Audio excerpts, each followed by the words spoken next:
Hi there, ladies. Good afternoon. It is Sarah Shipton here from Scrapbooking with Sarah, and I am pre-recording a video for you all to be posted on December 16 for this week's Technique Tuesday.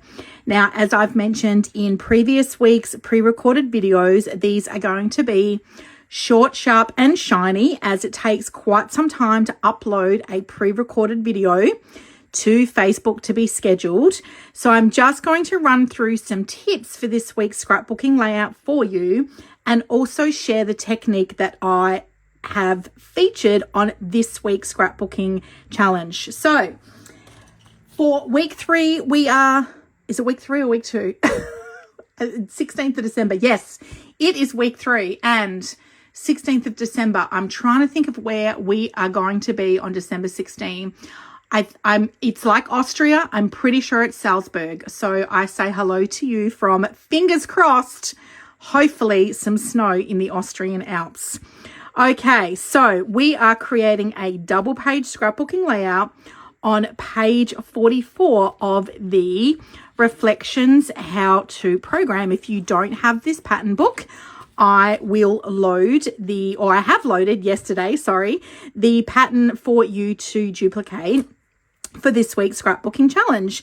We are doing the sidebar quartet. I love this particular pattern because 4x4 inch photos are one of my favorite size photos to scrapbook. So you are going to need 2 sheets of cardstock as your base, and I'm going to give you a little tip here, because this section of the paper here is actually meant to be your cardstock base, okay?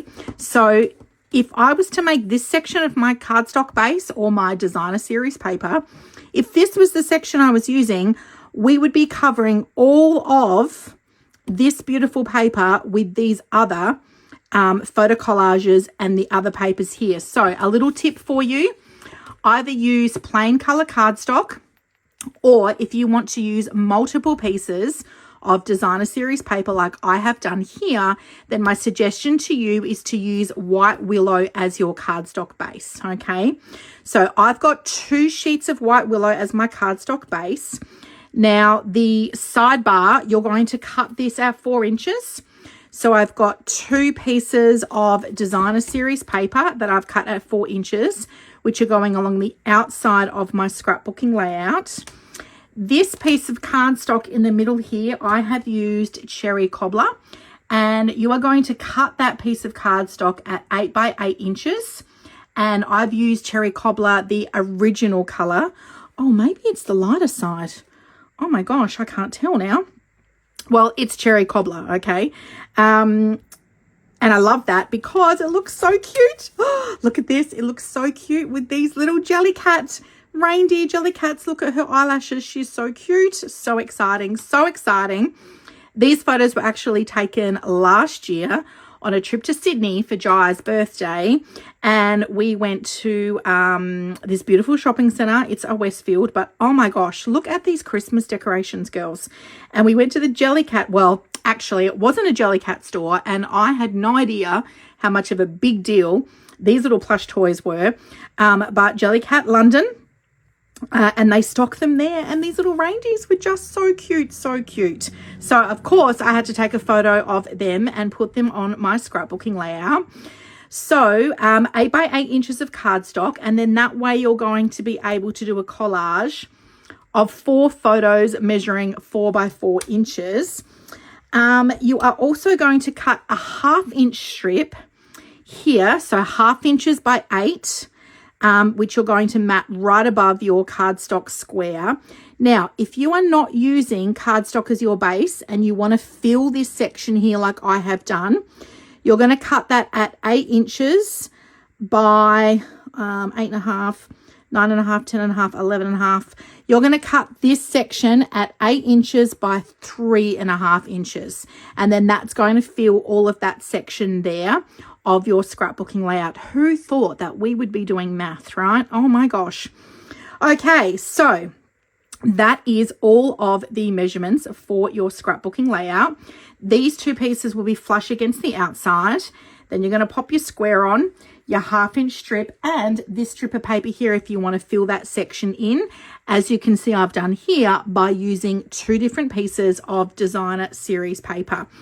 Now, I am featuring a online exclusive paper for this week's layout, and this is from the Elegant Pine Snowflake. I want to make sure I've got that right because it is a lot. Yes, I did. Elegant Pine Snowflakes.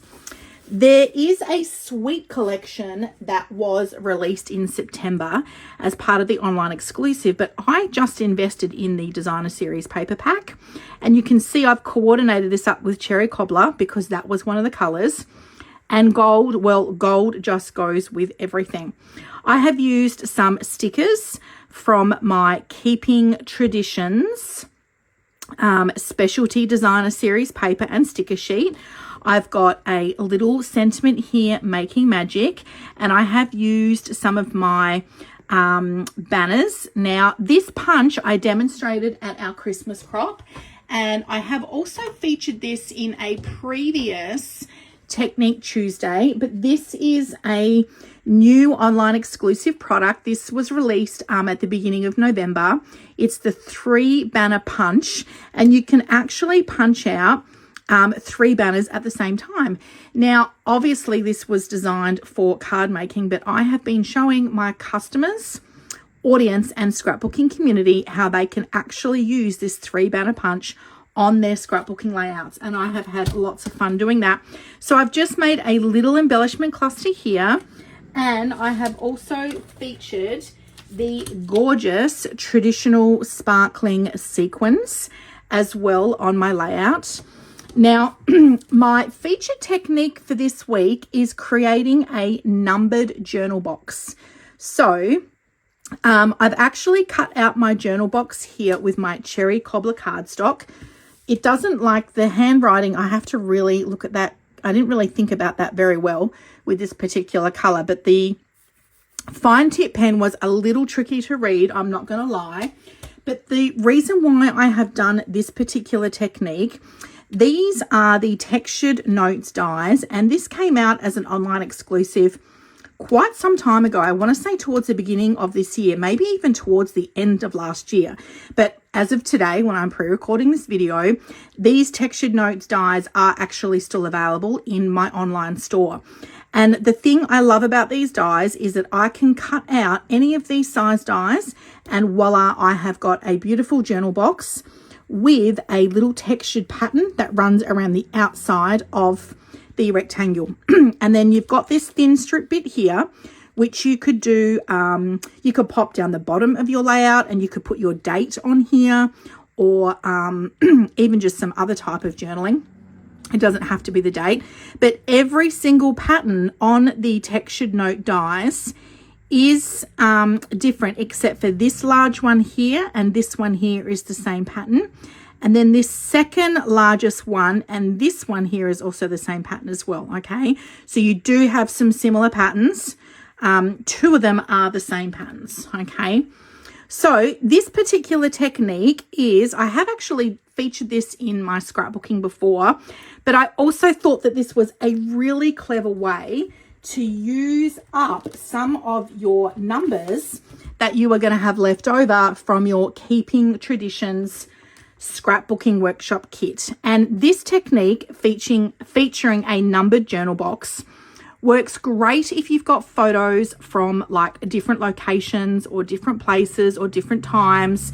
This would be a really good way to do journaling for maybe a travel layout, like if you've got photos of you or different like buildings or like statues, things that you're looking at while you're traveling. In this particular instance, we were kind of wandering through the streets of Sydney, and I stopped here at Tiffany & Co to take a photo of their Christmas tree, and then I stopped here at this shopping centre to take a photo of the Christmas decorations, and then here we visited a store that stocked Jellycat, and here there was a really fun photo op for this naughty or nice game that you could play. And of course I got the naughty. Don't ask me how that happened.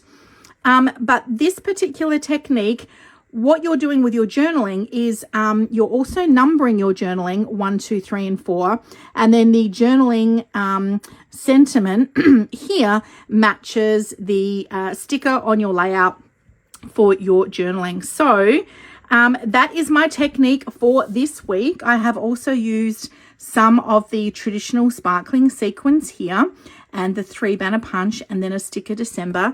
Again, I've not featured a lot of embellishing on this particular layout because these papers are so busy. I've kept the embellishing to a minimum, and you can see here that I've got them on opposite sides of my layout, just so that is balanced out.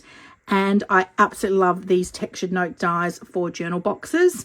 Super important to put your journaling on your layout.